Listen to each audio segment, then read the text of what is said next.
Assalamualaikum warahmatullahi wabarakatuh. Saya Vandar Maulana dengan NIM 2400303 akan menjelaskan tentang perhitungan metode amplop. Namun sebelumnya mohon maaf apabila mungkin ada banyak kesalahan dalam perhitungan atau apapun itu. Jadi metode amplop ini metode yang digunakan untuk mencari momen yang bekerja pada arah X dan Y dengan cara penyaluran dan diberikan tabel koefisien momen lentur yang akan menentukan nilai momen-momen dari masing-masing arah. Nah, setiap panel plat itu dianalisis tersendiri berdasarkan kondisi tumpuan pada bagian tepinya. Nah, sumber rujukannya adalah Gideon Dasar-Dasar Perencanaan Beton Bertulang berdasarkan SKNI T15 199103 tata cara perencanaan mendirikan bangunan gedung yang SNI tersebut. Nah, lanjut, kita di sini sudah menemui dan juga sudah mempunyai data dari gedung C tersebut ya. Jadi datanya FC aksennya itu 15 MPa, FY-nya 400 MPa, tebal platnya nanti diperhitungkan di sheet load. Nah, lalu selimut betonnya 20 mm atau 2 cm, tebal platnya sekian dan juga lebar platnya sekian, yaitu 1000 mm. Nah, seperti yang kita ketahui, ini ada gambar. Jadi ini dari konversi ya dari apa? Dari SketchUp dan ini gambar-gambarnya. Dan ada banyak sekali tulangan plat-platnya. Jadi ada plat A1, A2 dan seterusnya seperti A3, H1, K dan lain-lain. Nah, ini itu nggak langsung ditentukan A1, A2, tetapi dilihat dari bagaimana ukuran dari plat tersebut. Nah, seperti dicontohkan itu ada kasus 3, kasus ini. Nah, ini tuh didapat dari ini ya teman-teman, kasus-kasus tersebut. Nah, jadi ada jenis kasus seperti kasus satu. Kasus satu ini, nah seperti pada tabel 1 ini kan ada MLX, MLY dengan koefisiennya 0,01, WLX pangkat 2X.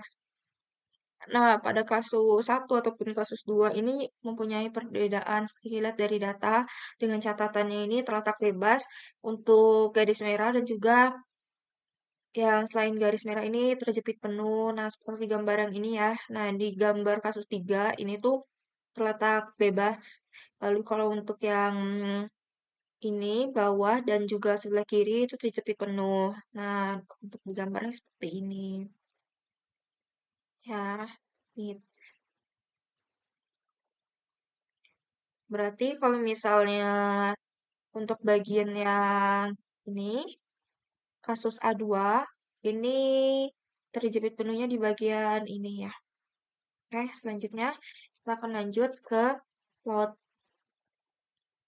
Nah, di dead load, kita masukin dead L-nya. Dead L-nya dengan tebal plat 0,12 dari data tadi ya. Terus bridge jenisnya ada 24. Nah, ini diambil dari catatan dengan catatan besi beton bertulang itu 24 kilonewton per meter persegi dengan berat pasir 16 dan juga beton 22. Nah, ini untuk bahan bangunannya dengan beratnya sekian. Lalu kita masukin besar pasirnya seperti ini dengan hasilnya nanti ini ditambahkan semua jadi hasilnya adalah 4,37 sehingga didapatkan deadload-nya adalah 1,49 ya ini.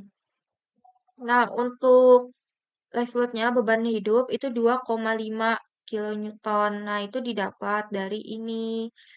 Nah, ini kan ada ketentuan-ketentuannya ya. Jadi, untuk gedung C PTUP, live load perkantoran ini sesuai tabel adalah 2,5 kilonewton per meter persegi. Dilihat seperti ini. Kenapa 2,5? Karena masuknya ke lantai sekolah, ruang kantor, toko, torserba, restoran, hotel, dan juga rumah sakit. Jadi untuk gedung FPTI UP yang dipakai untuk workshop dan lain-lain itu masuknya adalah 2,5 kilonewton per meter persegi. Nah, selanjutnya kita masukin beban kombinasi. Beban kombinasi dengan rumus 1,2 dead load, maaf, ditambah 1,6 live load ya, ini hasilnya adalah 9,24. Nah, ini ya. Selanjutnya kita masuk ke momen. Nah, Oke. Kita akan mencontohkan, di sini ada perhitungan, ada plat A1. Plat A1 tadi ya yang setelah saya contohkan dengan LX sama LY-nya, ini dapat dari panjang platnya ini. Jadi ini panjangnya 6,9 dibagi 3,6. Ini masuknya ke kasus 3 ya. Di kasus 3 nih seperti kasus 3 nih. Ini kasus 3 ini tulangannya di sini.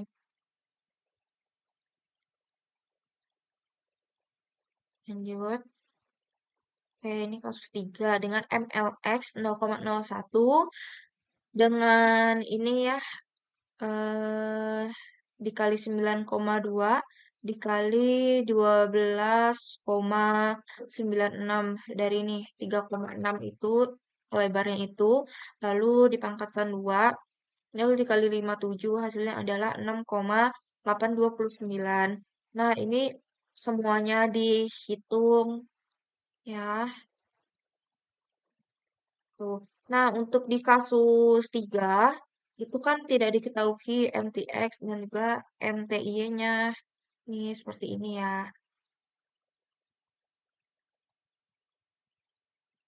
Oke, ini sampai ada plat A2, B1, dan seterusnya. Ini. Lalu di sini ada ketentuannya ini dari UNS. Nah, ini kondisi peletakan plat itu terletak bebas. Plat itu diletakkan begitu saja di atas balok. Plat dan balok pun merupakan kesatuan atau dicoret bersama-sama sehingga plat dapat berotasi bebas pada tumpuan tersebut. Lalu plat ditumpu oleh dinding. Nah, ini terjepit elastis dan juga terjepit penuh. Kita lanjut ke desain. Untuk desainnya, kita kan udah menghitungnya tadi. Jadi ini untuk tebal kelas 120 seperti yang telah kita jelaskan di awal dengan lebar platnya adalah lalu selimut betonnya tadi 2 cm atau 20 mm dengan perkiraan diameter arah X-nya adalah 6 mm, perkiraan diameter arah Y-nya adalah 6 mm juga dengan DX dan juga nilai lainnya sekian dengan FV 400 MPa. Nah, kita hitung daerah MLX. Jadi ini untuk MU-nya itu didapat dari momen yang sebelah sini tadi ya. Nih. Nah, ini. Oke. Lanjut. Terus yang ini didapat dari perkalian ini. Seperti itu. Nah, kita cek ternyata oke, berarti sudah benar. Nah, lalu di sini untuk MLY, ini kan ada Pikromin berarti itu indikasinya kekecilan, makanya harus nanti dibesarkan. Nah, ini untuk tabel-tabelnya ya, tabel minimum. Ini yang diisyaratkan balok pada umumnya adalah 0,0058 untuk fps sama dengan 250 MPa atau 2500 kg per cm persegi dengan tabel-tabelnya adalah ini contoh dari buku grafis tabel perencanaan beton bertulang, tabel 52A.